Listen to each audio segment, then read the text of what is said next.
Assalamualaikum warahmatullahi wabarakatuh. Allahumma sholli ala Sayyidina Muhammad wa ala ali Sayyidina Muhammad. Pemirsa yang dirahmati Allah, marilah kita simak ceramah dari Buya Syakur Yasin dengan tema Rahasia Ketenangan Hati. Sebelumnya marilah kita perbanyak sholawat minimal 1000 kali sehari, agar hidup kita penuh barokah dan mendapatkan syafaat kelak. Jangan lupa berikan dukungan kepada channel kami dengan memberikan super thanks seikhlasnya. Marilah kita doakan agar almarhum Buya Syakur Yasin diberikan tempat terbaik di sisi Allah Subhanahu wa Ta'ala. Amin ya robbal alamin. Begini, kita punya masa lalu nggak? Kalau kita mengingat masa lalu yang senang-senang, ketawa nggak kamunya? Nyengil, enak, nyengil kita senyum. Ingat dulu pacaran di pinggir sungai sambil mengadu mesra, diiringi dengan desas air sungai yang mengalir, kan gitu, di bawah kesem dengan sinar matahari bulan yang purnama memantul cahayanya, kan itu yalah gitu kan, tengir lagi.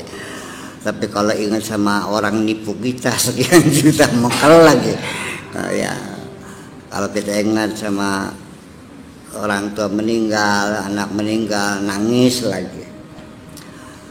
Jadi artinya bahwa masa lalu itu biarkan bagaikan mimpi aja. Iya dong, bagaikan mimpi dan tidak akan pernah kembali. Ya, mengingat yang susah, mengingat yang negatif kita membuat kita penderita berkepanjangan. Ya kenapa kita tidak seleksi saja, kita yang ingat yang indah-indah aja sih, biar kita bahagia. Setuju? Tetapi persoalannya yang negatif, yang penderitaan pun kadang-kadang kita tidak ingin mengundangnya, mereka mereproduksi sendiri, nongol sendiri. Itu kan ini di tengah-tengah kita lagi dalam perjalanan, kok tiba-tiba hati kok sedih banget. Ingat zaman dulu lagi, ya Allah, ada kan nangis lagi. Ya sehingga seorang yang dulu penjudi besar di bidang, ya, artinya ngadu jago barangkali kan gitu, sudah bertobat, sudah 10 tahun, kadang-kadang jagonya datang lagi dalam pikirannya. Ya kita lagi, ya seperti itu. Yang dulunya sebagai pelacur, kemudian sudah bertobat, sudah orang baik-baik, sudah punya suami, sudah ikut jamiahan, ya di tengah malam datang mengundang lagi, gitu, ngajak-ngajak lagi. Gitu. Nah, makanya ya ketergantungan pada masa lalu itu, kita bagaimana sih kira-kira masa lalu itu di delete aja sih, bisa nggak ya? Bisa nggak masa lalu di delete gitu? Kan kita kan bisa kalau buangin aja. Delete tak erase coba? Ya di delete lah, dibuang, udah buangin aja dah semua. Bisa nggak? Mendelete tuh harus satu persatu ya, nggak bisa gerombongan, nggak bisa ya. Bisa kan mendelete tanggal sekian ke belakang hapus semua gitu, pernah? Bisa nggak? Bisa. Tapi kalau memori ini mah nggak bisa, itu nggak bisa didelete, harus satu persatu. Dan itu sifatnya kasuistik. Kalau memang penderitaan kita tuh karena dulu kita lakukan kesalahan, menganiaya istri kita sampai mati, udah mati kan, tapi kita sadar bahwa kita menyakiti dia, kita berselingkuh, kita segala macam, sampai jatuh sakit sampai mati, kita kan kenal, ya Allah kesian.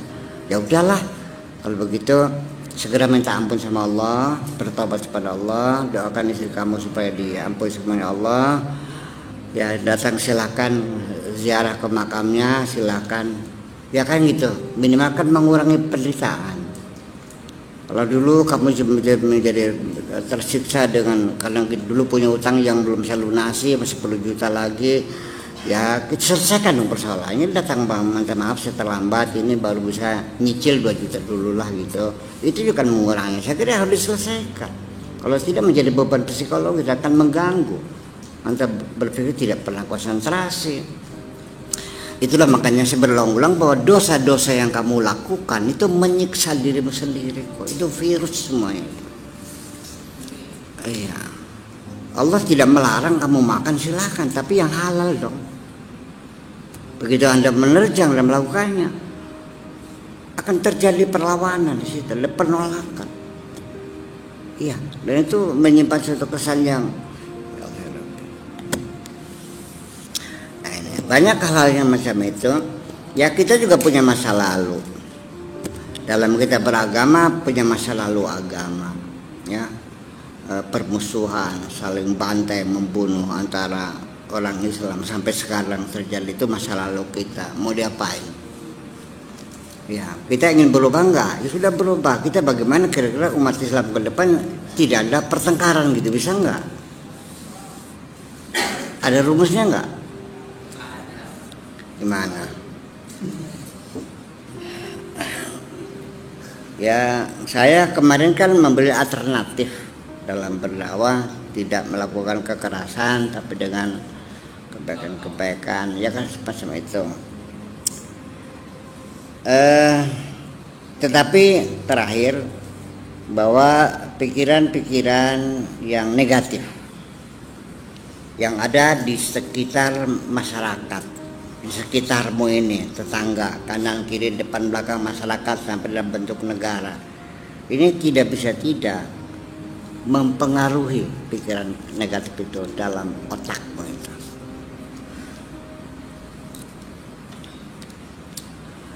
Kalau tindakan korupsi ini sudah menjadi kebiasaan dan kelumrahan, Anda juga akan mudah melakukannya itu.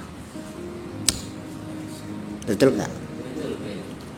Kalau masyarakat di Indramayu ini memang memang hubungan seksual begitu bebas, ya, tempat-tempat pelacuran yang ada tersebar di mana-mana, sampai sekuat berapa Anda bisa mempertahankan kesucian Anda ini?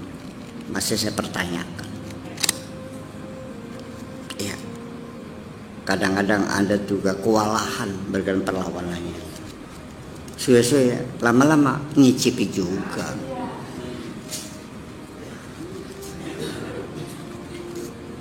Ya. Nah, ketika masyarakat sekitar kita tidak mempedulikan pendidikan, masih banyak buta huruf di sini. Ya, orang tani tidak malah orang yang sawahnya berapa 80 hektar ya, anaknya nggak ada yang sekolah kok, boro-boro sekolah, kakinya saja nggak pernah pakai sepatu kok. Ya, dia pernah pakai menggesek aja.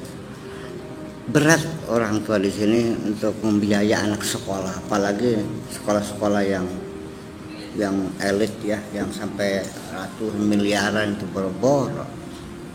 Kepikiran pakai 1 miliar kan 1 hektar, masa mau dijual? Nah, ketika masyarakatnya tidak memberikan pendidikan, walau bagaimanapun tidak bisa dihindari. Ya, semangat Anda pendidikan juga menurun. Betul nggak kira-kira? Ya, kalau Anda, teman-teman Anda semuanya itu nggak ada kejujuran, selalu di markup, ada bansos disunat, ya kan, ada proyek dimainkan, suap penyuap merajalela, saya nggak yakin Anda bisa jujur. Makanya kan saya sering mengatakan begini, kalau seandainya ada jabatan yang diperjualbelikan, andaikan ini mah, saya duga nggak ada di negeri ini. Saya duga nggak ada. Andaikan nggak ada jabatan yang diperjualbelikan, lalu Anda bertanya kepada saya, bagaimana hukumnya saya ngasih uang supaya saya dapat jadi pegawai? Apakah ini bukan ar-rashi wal murtashi finnar, penyuap dan penerima suap masuk neraka? Saya termasuk enggak? Saya bilang ya bayar aja lah. anggap aja beli masa depan. Ya, anggap aja beli masa depan. Terus gimana? Ya, itu semacam itu. Nah, makanya ini semuanya ini menimbulkan kontroversi, paradoksal, pertempuran, kegaduhan di dalam alam bawah sadar Anda sendiri. Ya Anda nggak sadar mungkin penderitaan itu, betapa susahnya mau tidur lelap, ketap ketip, dituru-turu kah, ketap ketip. Kok susah banget sih tidur sekarang? Anda nggak sadar kan? Karena ada penolakan yang mengatakan jangan tidur. Dan sebetulnya banyak sekali di antara kita orang sebetulnya tidak bahagia, tapi dia berpura-pura bahagia kok. Saya bahagia kok. Mana? Senang kau senang, nggak ada masalah. Kamu punya masalah? Wow, nggak ada masalah, ada. Bohong.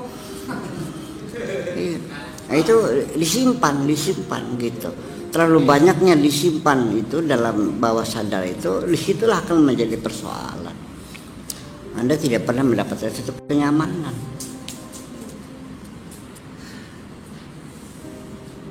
Percaya nggak? Nah ini kan bagaimanapun kita melihat realita di lapangan. Sehari-hari kita seringkali tidak nyaman karena speaker yang berantakan, atau di perjalanan kita tiba-tiba jalan ditutup karena orang hajatan, diputar balik lagi. Kesel nggak? Begitu lagi jalan macet lagi, ada kecelakaan mobil nggak ngantri berjam-jam. Ya Allah, setiap hari kekesalan kamu itu tak berbentuk. Itu tidak bisa dihindari. Stres sebenarnya. Iya. Nah, dalam kondisi psikologi seperti ini, maka akan bermunculanlah penyakit. Sok maka lihat di rumah sakit jumlah pasien terus meningkat. Sok lihat sih. Iya. Nggak ada hubungannya kok tiba-tiba kepala pening. Jadi itu dia nggak pernah sadar. Iya, sampai berak aja susah. Sampai ngeden nggak keluar gitu. Akhirnya makan pepaya, sembuh dimakan semuanya, tetap nggak berak juga. Ya, akhirnya minum broklak ya, dipaksa. Ya, kalau nggak sakit kita. Nah itu, sampai kita ngomong juga susah. Ngomong gini salah, ngomong salah, ngomong baik-baik aja deh komen negatif, anu ya gimana sih. Nah, dalam kondisi macam ini ternyata kita mendapat kesulitan untuk mencapai perdamaian hati ini. Maka satu-satunya yaitu caranya gimana kita supaya hidup bebas, merdeka, dan bisa menikmati kebahagiaan di dunia ini. Totalitas sajalah. Hanya dua dunianya, aku dan majikanku saja. Iya, semuanya kau abaikan semuanya. Yang penting majikanku senang. Sehingga pikiran-pikiran negatif ini bermunculan dalam otak kita ini. Semua kita berpikir negatif ujung-ujungnya. Sampai pada istrimu juga kamu sering curiga. Jujur aja lah. Jangan-jangan masukin laki lain ke rumah. Istrimu juga sama, pasti mampir. Iya kan? Uang lupa naruhnya. Curiganya pembantu, diambil pembantu. Ya begitulah kira-kira.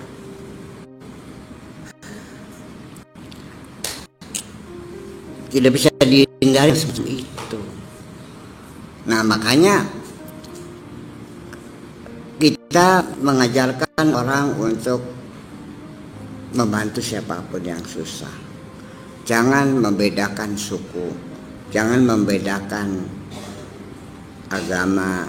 Kita sama-sama warga Indonesia, ya sudah, kita bersaudara, persaudaraan nasional, ya ukhuwah wataniyah, kita sama saudara, ya pokoknya semua kita bantu. Jangan sampai agama membuat dikotomi di antara bangsa Indonesia ini. Kita satu bangsa, yaitu bangsa Indonesia, satu bahasa, yaitu bahasa Indonesia. Perbedaan agama jangan menjadikan garis-garis dikotomi itu. Bantu-bantulah mereka itu, jangan nanya agamanya apa. Nah, tetapi ketika kita itu muncul pikiran negatif dalam diri kita, seringkali kita mengajak, apa jawabnya? Pak Kiai, orang itu tuh nggak layak untuk bantu. Lah, dari mana datangnya Anda mengatakan tidak layak dibantu? Jadi biarin aja, nggak tahu budi. Nah kan, dipaya ati ngerogok, kacang lupa sama, kayak nolong kirik. Air susu dibalas dengan air. Terlalu banyak bahasa peribahasa yang menggambarkan kekecewaan yang pernah berbuat baik. Begini aja, sudah antara aku dan majikanku. Jadi ketika kamu berbuat baik kepada siapapun, jangan ada niatan untuk berbuat baik kepada manusia itu, tapi kita betul-betul untuk menyenangkan majikan kita. Mau berterima kasih silakan, ada urusan. Yang penting majikanku senang. Nu paling penting mah dudungan aing senang. Itu aja kok. Nah, sehingga semua urusan syariatnya, aturan segala macam, nggak ada urusan. Sekalipun semua sepakat ini adalah kebaikan, nggak ada urusan. Sehingga nilai kebaikan pun sudah tidak pernah menjadi perhatian. Baik dan buruk nggak ada urusan. Yang penting Allah senang. Sekalipun untuk kebaikan Allah nggak senang, ngapain?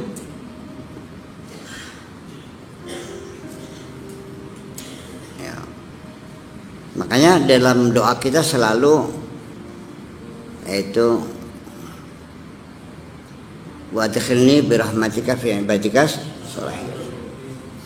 Iya, dan kita diberikan kekuatan an-a'mala solehan tardah, berilah aku kemampuan bisa melakukan kesolehan tardahu yang engkau senangi.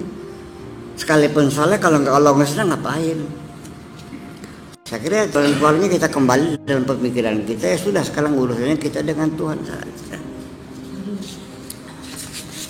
Jangan untuk menyenangkan kiai, jangan menyenangkan MUI, jangan menyenangkan siapapun, menyenangkan Allah aja kok.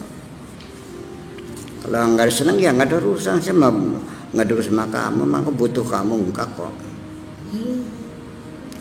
Pikiran gila nggak nih? Tapi ini terobosan ini untuk mencari kebahagiaan nih. Habis kalau begitu gimana caranya? Selagi kita masih mempertimbangkan bagaimana kata orang, bagaimana kata tetangga, bagaimana katanya, nggak habis-habis tuh mah. Langsung saja bagaimana kata Allah. Allah senang, go ahead.